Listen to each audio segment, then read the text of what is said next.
object with charge small q and weight mg is attached to one end of a string of length capital L attached to a stationary support. The system is placed in a uniform horizontal electric field capital E as shown in accompanying figure. In the presence of the field, the string make a constant angle theta with the vertical. The sign and magnitude of q is. 4 option दिए गए हैं. चलिए देखते हैं question को solve करके question में क्या बताया गया है. आपके सामने एक क्वेश्चन है कि एक स्मॉल ऑब्जेक्ट है, चार्ज उस पे स्मॉल क्यों है. ये रहा वो ऑब्जेक्ट. चलो थोड़ा मैं अच्छे से इसको बना के दिखाता हूं, बहुत ध्यान से समझिएगा. ये एक ऑब्जेक्ट है और इस पे जो चार्ज, वेट तो इसका mg है. mg हमेशा आप नीचे की ओर लगाएंगे, हमेशा ध्यान रखना. अच्छा, जो इस क्वेश्चन में फॉलो कर रहा हूं ना, 99% जितने भी क्वेश्चन आते हैं ऐसे वेट वाले, वो सारे इसी फिनोमिना पे होंगे. इस पर जो चार्ज है वो है क्यों इस पर चार्ज है. ठीक है जी. Attach to one end string, ये एक उससे जुड़ा हुआ है, एक धागा है ऊपर से बंधा हुआ है, मान लीजिए आप. The system is placed in a uniform horizontal electric field. ये एक यूनिफॉर्म हॉरिजॉन्टल इलेक्ट्रिक फील्ड में ऐसे रखा हुआ है. ठीक है, ये इलेक्ट्रिक फील्ड है जी. ठीक है, as shown in the figure. In the presence of field the string makes, जैसे ही फील्ड में रखा गया, ये यहां से जो वर्टिकल है, वर्टिकल से थीटा एंगल बनाता है. ठीक है जी.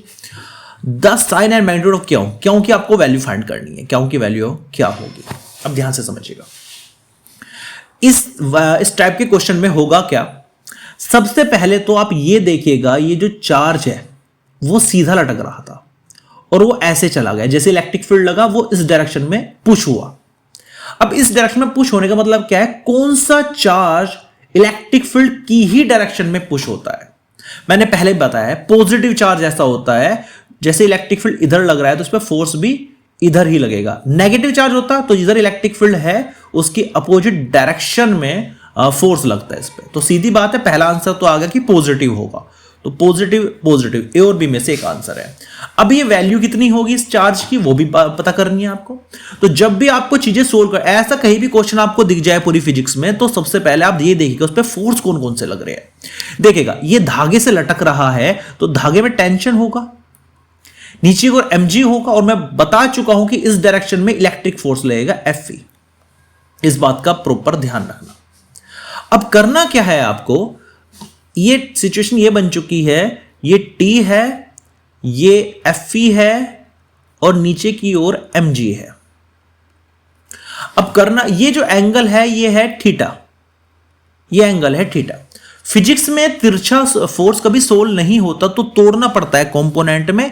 इसको एक वर्टिकल कंपोनेंट में तोड़ेंगे, टी को एक हॉरिजॉन्टल कंपोनेंट में. अच्छा, ये थीटा है तो ये भी थीटा होगा. ध्यान रखना, ये टी है और थीटा से जुड़ा हुआ हमेशा टी कोस थीटा होगा. ये ट्रिक है, जो थीटा से जुड़ा होगा वो हमेशा कोस थीटा होगा, जो नहीं जुड़ा होगा वो टी साइन थीटा होगा. अब आपके सामने इजीली ये कंपोनेंट दिखाई दे चुके हैं. टी साइन थीटा के सामने क्या है, Fe. तो टी साइन थीटा हम क्या लिख सकते हैं, Fe. और इलेक्ट्रिक फील्ड्स का जो फॉर्मूला होता है वो होता है Q इंटू ई, Q इंटू ई. अब बात करें टी कोस थीटा के सामने कौन है, mg. तो टी कोस थीटा के सामने हम क्या रखेंगे, mg रखेंगे. अब टेन थीटा में आंसर दिखाई दे रहा है तो दोनों को डिवाइड कर देंगे हम. अच्छा, टी से टी कैंसिल, साइन अपॉन कोस क्या हो जाएगा, टेन थीटा हो जाएगा. वो हो जाएगा Q e अपॉन mg. क्यों की वैल्यू फाइंड करनी है तो इसको ऊपर और ई को नीचे लेके आएंगे, तो क्यों हो जाएगा हमारा mg upon E into tan theta. That is your answer. तो यहां पर मुझे दिखाई दे रहा है mg अपॉन ई टेन थीटा, तो बी ऑप्शन यहां पर करेक्ट हो जाता है, सही हो जाता है. इस क्वेश्चन से आपको सीखना क्या है, हमेशा ध्यान रखना, अगर कोई बॉडी पर जो फोर्स है वो इलेक्ट्रिक फील्ड की ही डायरेक्शन में लग रहा है तो समझो पॉजिटिव फोर्स है, पॉजिटिव चार्ज है उस पर. और अगर वो इलेक्ट्रिक फील्ड की अपोजिट डायरेक्शन में लग रहा है तो समझो उस पर नेगेटिव चार्ज है. ठीक है, इसका ध्यान रखना. दूसरी बात क्या ध्यान रखनी है, अगर कोई फोर्स तिरछा है तो पहले कंपोनेंट में तोड़ देना भाई, उसे फिर सोल्व करना. फिजिक्स में तिरछा फोर्स कभी सोल्व नहीं होता, इस बात का ध्यान रखना. डिवाइड करना है, आंसर आपके सामने होगा.